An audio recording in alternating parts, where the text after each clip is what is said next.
Fate. Love it or hate it, you can't escape it as an anime fan. And no, I'm not talking about the inevitable threads of destiny that bind all things together and dictate our paths in life. I'm talking about Fate, the multimedia series that has captivated and confused fans around the world for decades. What's up, anime fans and manga readers? In today's video, we're taking a little peek into the rabbit hole of the legendary fantasy anime series, Fate, and then just further into the wider and wilder world known as the Nasuverse.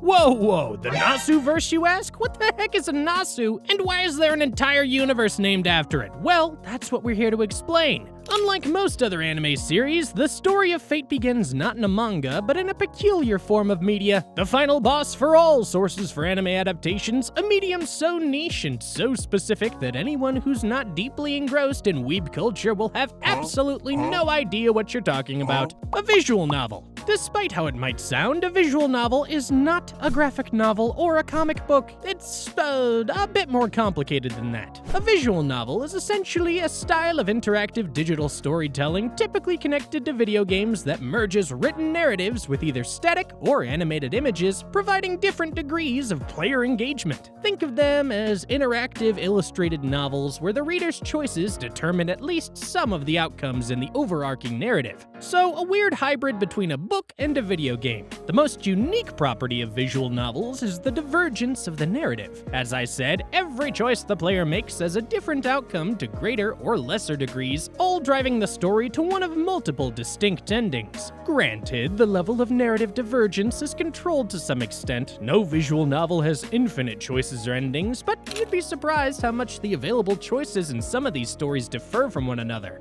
Case in point, Fate. Fate Stay Night was originally written by Kiniko Nasu and released by game studio Type Moon for Windows way back in 2004, and let's just say it was a little spicy. The visual novel was originally conceived as a project built around a central concept, a story about an unassuming boy who gets pulled into a fantastical world of magic and warriors and yeah, lots of ungodly amounts of This isn't really surprising or uncommon in the world of novels. A lot of them are adult-oriented and feature some questionable content sprinkled across whatever wider story is being told. Fate was no different, at least at first. The original visual novel gained more popularity than was perhaps anticipated due to a combination of its engaging storylines, inventive magic system, and charismatic characters. It got adapted into a 2006 anime series by Studio Dean and subsequently another version of the visual novel called Fate Stay Night Rialta Nua, which ditched the adult content in favor of alternate scenes with more mass appeal. With an anime and the amazing story in the visual novel now accessible to a lot more people, Fate exploded in popularity in the late 2000s and early 2010s, and the hype for the series has not died down since. There have been dozens and dozens of adaptations from that original visual novel from 2004. Anime series, anime movies, video games, other visual novels, manga, light novels, just about every format except live action.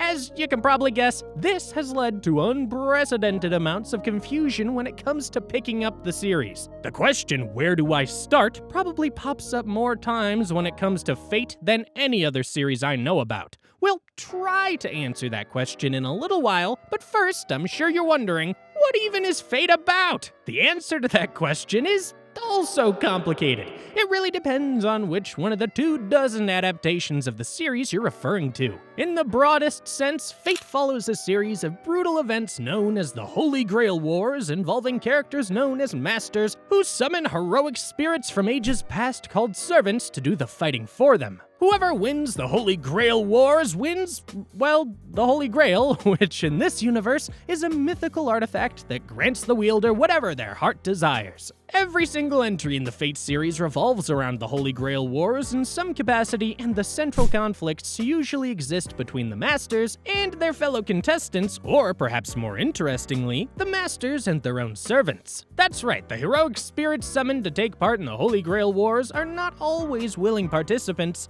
Since the servants are usually heroes from ages past, like historical figures like Alexander the Great, or legends like King Arthur and Gilgamesh, they retain their personalities and ideologies which may not always align with those of their masters. Some of them are carved with the master's command seal as their bid, and in my opinion, this tension between master and unwilling servant is one of the best aspects of the series. The servants exist mainly in 7 classes. 3 knight classes, namely Saber, Lancer, and Archer, and 4 cavalry classes, namely Rider, Caster, Assassin, and my personal favorite, Berserker. Each one of these heroic spirits summoned to a master is neatly sorted into one of these 7 classes above, depending on their specific weapon of choice, or combat style, or abilities. King Arthur has a giant frickin' sword, and so naturally, they fall into the Saber class. Alexander the Great, or Ixander as he's called in the series, has a cool chariot, and so he's in the Rider class. You get the idea. Every master begins each tournament with 3 command seals, spells that grant them absolute, irresistible control over their servants. The command seals bind their servants to their masters and serve as a sorta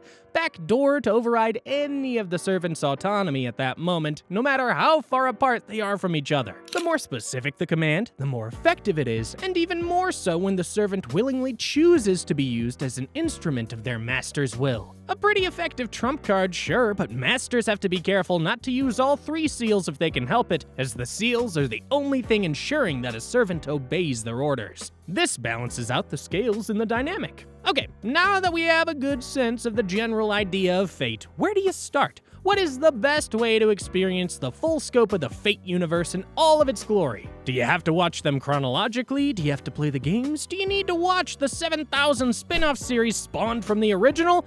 I can't speak for others, but in my opinion, the simpler the better. This might come off as blasphemy to some of the most hardcore type Moon fans out there, but you don't need to read or play the visual novels at all. Sure, they're fun, and maybe the extra freakiness is a bonus point for the more cultured among us, but starting with the anime is more than enough to get you on your Fate journey. Then comes the next question, what anime? There are so many of them. Well, you don't need to worry about that either. In the original Fate Stay Night visual novel, we follow the story of Emiya Shido, a high schooler who's unwittingly pulled into the chaos of the Holy Grail Wars. There are 3 main routes or paths for the narrative to go, depending on the choices you make, but in each one, a different girl goes on the main adventure with Shido and becomes linked to him romantically. Since viewers can't exactly make choices for the characters while watching an anime, the 3 routes were adapted into 3 separate projects. In order of release, Fate Stay Night 2006.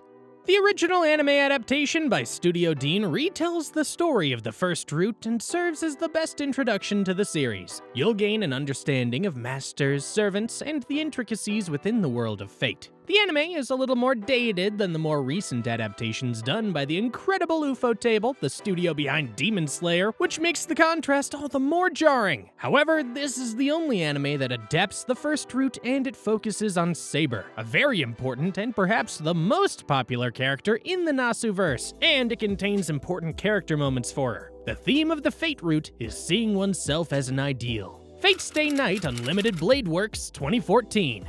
This focuses on the second route of the visual novel, which has a major focus on Rin Tosaka, one of Shido's classmates. Shido and Rin's path eventually intertwine, and the events that follow see the pair racing to get their hands on the Holy Grail. This anime series is split into 2 seasons, totaling up to 25 episodes. The events of this route were also compressed into a single movie with the same name, but it's not quite as detailed as the series, so I wouldn't recommend it, except for a recap. This is my personal favorite route out of the main 3, thanks in no small part to the top-tier waifu and tsundere mother prime, Rin Tosaka. I absolutely fell in love with her and Shido's dynamic in the show, and it was a joy to watch every time. The theme of this particular route is struggling with oneself as an ideal, and I love how this was represented through Shido's mental and physical battles with himself. Fate Stay Night, Heaven's Feel. So the final route focuses primarily on Shido and his relationship with Sakura Mato, a girl in a rather dire predicament. Many fans consider Heaven's Feel to be the most epic and emotional route, and apparently the execs at Ufotable do too, seeing as they opted to adapt it into 3 full-length movies with the most talented animators and directors working behind the scenes. The result is jaw-dropping in the best way possible, and it's easily the most impressive in a series of incredible entries by the studio. The theme of this route is the friction between reality and an ideal.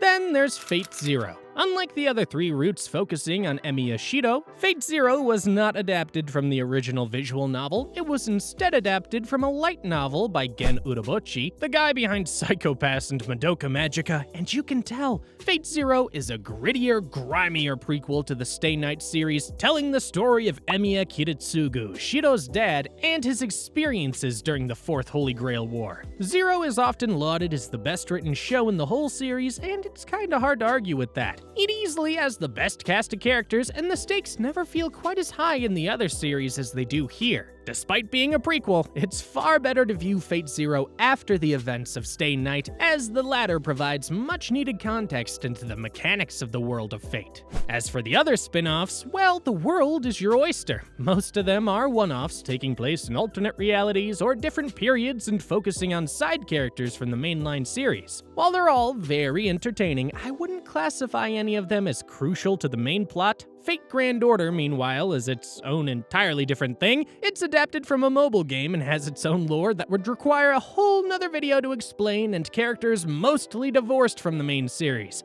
Maybe I'll talk about it someday, but that day is not today. All in all, Fate is an excellent watch if you're in the mood for a dark fantasy series with excellent characters, an innovative magic system with clear-cut rules and limitations, heartwarming romances, and top-of-the-line action sequences. Let's be real, when has Studio Ufotable ever not cooked? Look at this!